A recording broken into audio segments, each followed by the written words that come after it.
Assalamu alaikum warahmatullahi ta'ala barakatuhu. Barkamu da ƙara kasancewa da ku a wannan YouTube channel mai albarka na Hausa Freedom.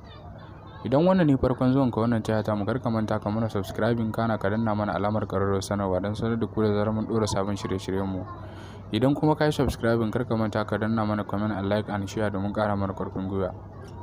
Sabon rikicin da ya bayyana a jiya a Asabar, wanda tsakanin Tima Makamashi da wato jaruma mai sai da kayan mata na ma'aurata wato Saida Haruna, wanda a jiya mutane suka zo 'yan sanda suka kama ta.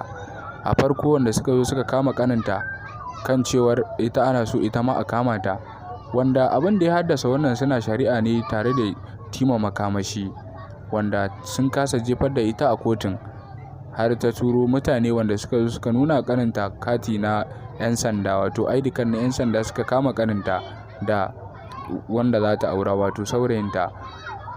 Abin nan dai sun nuna cewar an ta zo ta za su cika shi sai su rike ta, su cika wa'annan shauran da suka rike shi da saurayinta da kaninta wanda suka rike kenan, he ta zo sun kama ta tukunna za su cika shi ta.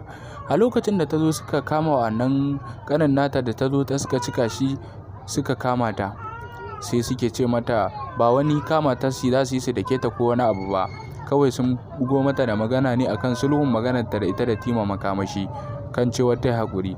Ba su biyo ta siga ta komai ba, sai ta wannan sigar suka kama ta.